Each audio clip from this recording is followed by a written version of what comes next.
David Brent is back in David Brent, Life on the Road. Hello, I'm David Brent. You probably know me as the star of the documentary The Office. I'm currently a singer-songwriter. Oh, yeah. Here they come. Come on in. We are Foregone Conclusion. And a rep. That's as stiff as you like, and it won't damage your rug. Well, that's what I told her.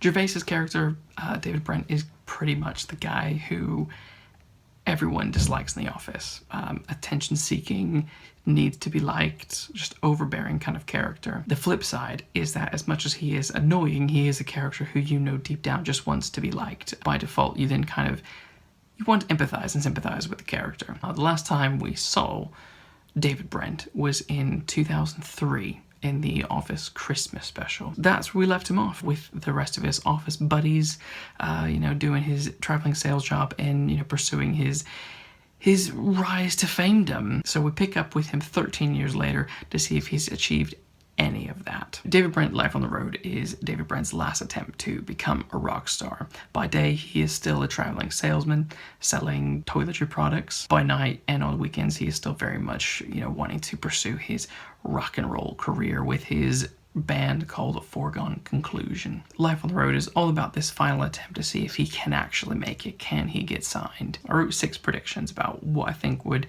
potentially happen. I'll go through these predictions, but as I do, I will explain kind of how they came about in the film. So prediction number 1 was that David Brent was going to ignore the advice to kind of give up this kind of fantastic dream of becoming a rock star. That is something that is kind of always been there in The Office. So that was kind of an easy guess, to be honest, but that is very much a huge part of the film.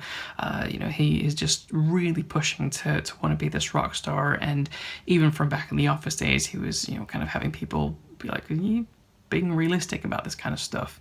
And that's very much a huge point in this film. Some people that are kind of harsh about it, and some people that are trying to be a bit more, caring about it. I predicted that David Brent would hit some sort of rock bottom during this film, but would then have a minor redemption by the film's end. It's kind of a cliche, and it does happen in the film, but they actually do it in a rather nice way. He puts together a band, and they go out and they hit the road, and they're playing shows.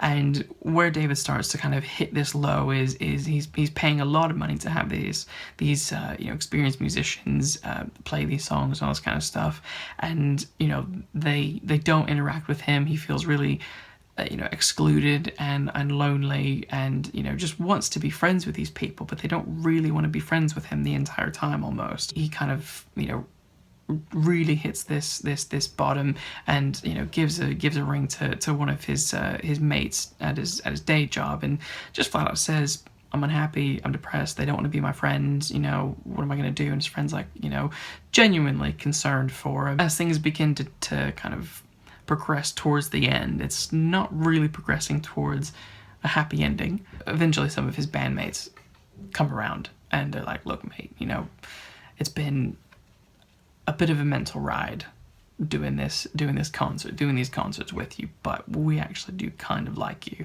And you can kind of see his face light up, because he's happy that they just want to engage with him and be his friend. He does come to terms with the fact that, look, this whole rock star dream was something that he has wanted to pursue for a really long time, has not given up on it easily, but has decided to say, look, I have given it a fair try, and this last kind of concert tour was kind of that last attempt, and at least I can look back on my life and be happy with the fact that, I gave it all I got. That is just David's character. Nothing really gets him down, and as much as he struggles throughout the film and is feeling kind of angsty and upset and disappointed and just struggling for this success, he does come to a really nice realization at the end, far more than what we'd seen previously. I also predicted that there would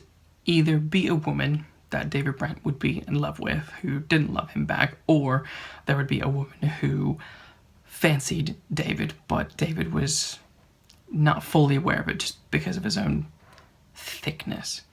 The last half did come true. And there was a woman, Jo, who is absolutely someone who, you know, sympathizes with David quite a bit, and she's someone who he works with in his day job. You can tell really early on that, you know, it's one of those things where she genuinely likes David Brent. You know, she's, you know, she does find his quirkiness endearing, and you know, she says that it kind of brightens up her day a little bit. And at the end of the film, you know, David's, you know, back in the office, and she's like, "Well, I'm gonna go get a coffee. Do you want one?" And he's like, "Nope, I'm good." And he pulls out his little Costa card. He goes, "Actually, I got a free coffee here. Actually, I got 2 cups." And she's like, "Oh, okay." And then starts to walk off, and someone's like, you know, nudges him, and he's like, "Oh, do you want a cup?" And he's like, "Do you want to come with me?" And then they kind of walk off, and there's a sweet little moment where they hold hands for a second. So there is this little tiny love story in there that does take place, which, you know, wasn't overdone or in your face, and it felt quite nice, actually. It felt genuine, and I enjoyed that. I predicted there would be an Office cameo, and this didn't fully come true. I was really anticipating someone like Gareth coming back, or a really minor character just being there even at one of the gigs. The closest we really get to an Office cameo is the fact that he has a gig in Slough, and they kind of show some of the scenes from kind of the updated scenes of what was in the intro to the original Office TV show. And of course they play the theme tune as well a few times. That's literally the closest we got, so I almost don't really consider that prediction coming true. I also predicted that there would be no explanation for the girl that David Brent was seeing at the end of the Office Christmas special. That came true. I was kind of disappointed by that, actually, because I wanted there to be at least a reference to it, because in the conclusion of The Office, they hit it off so well, and you really thought that there was going to be something with those two in the future. And the final prediction I made, by the end of the film, David Brent will more or less still be in the same situation he was at the beginning of the film. And that is kind of a yes and a no. In terms of his situation of not being a rock star and still working as a traveling salesman and still being a bit kind of goofy and jaded, that is all very much the same. The only kind of key difference is that he's, like, you know, as I said, is one of the earlier points, that he's kind of come to terms with, you know, the fact that he's not going to be a rock star, and that it isn't something that, you know, he doesn't have to have that kind of platform. He can just be who he is and do his rock star stuff when he wants to do it, and just kind of keep it as simple as that. Mark Kermode will say that there's a laughing test to kind of see if a comedy is actually funny, and you need to laugh at least 6 times. And I did laugh more than 6 times. I would say the film is more of a drama. This delves, I mean, the comedy is from the awkwardness of David Brent, but this film is very dramatic, and does touch upon some kind of deep issues that David has. You just kind of feel like, oh wow, David really does go through a lot of stuff, and you feel bad for him, really. But then you also feel quite hopeful, because he, you know, is overcoming all of these trials and stuff like that, and he keeps looking for that brighter future. Life on the Road is just a good story, and it's well told. The story felt genuine, it felt realistic, it felt like, you know, yep, I can actually believe that there is a man out there just like David Brent doing exactly what David Brent is doing, and going at it just like that. There are a few things that I didn't like about the film. The Office was a mockumentary, so it was a pretend film crew filming David Brent and the Office crew. Life on the Road is exact same thing, so it's a mockumentary, so they're pretending to film David on this new journey in his life. What happens quite a bit throughout the film is with a documentary, you're kind of reduced into the amount of kind of angles and shots that you can kind of get. This film felt like there were just way too many angles. They were chopping and changing way too much, and it made me feel like this isn't really a documentary. As much as what The Office felt like a documentary. So I felt like they really could have reduced the amount of angles that they were using to kind of keep it a bit more realistic.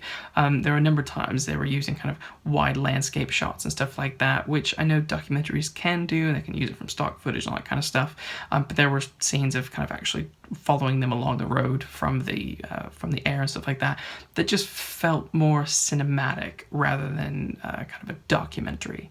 And towards the end of the film, there is this dramatic shift with the band that David is playing with. For the most part, they don't like him, they don't speak to him, they don't hang out with him. He feels really excluded and lonely from them, apart from one character. And that's a character named Dom. Dom is kind of the pepper to David Brent's salt, really. Towards the end, there was a really nice moment between David Brent and the sound engineer of the crew. He feels for David just a little bit, and then kind of flat out was like, look, mate, you know, you need to stop spending all this money. What you're doing is silly. I think you're a good guy, but just cool it on some of this stuff. And you can kind of see hope start to return in David. And I like that. However, it's suddenly followed up with a few kind of talking head shots of members of the band to be like, oh, this concert, this tour was mental, da-da-da-da. But, you know, I do guess I kind of like David in the end, and da-da-da-da-da. But then there's this scene at the end where they're all like really chummy and having a drink together. And I struggled to believe it, because the film had spent so much time with David in exile as opposed to, you know, kind of being grafted into the friendship. I think they could have developed that bit a little bit more. It's the only kind of piece of the narrative that I thought was maybe the weakest, was believing that relationship turn with the other guys. Would I recommend David Brent Life on the Road? Yeah, I would. It's a really fun, enjoyable film, and I wholeheartedly, recommend seeing it. But I would say, yeah, it is more of a drama. So just kind of bear that in mind when you go and see it. But I just hope you see it. I hope you enjoy it. If you have seen it, let me know what you thought. Comment below, and we'll speak soon. This tour is going to get better and better. Right, who wants a t-shirt? You think it's painful to watch? I have to stand next to him. We are going to get a little bit funky, probably too funky. Is the lead singer cool? Just when you think it can't get any worse, you shoot a fat girl in the face with a t-shirt gun. I let her keep the t-shirt, so it won't fit her. I like making people feel. I get inside your head, maybe get inside your heart. Guilty.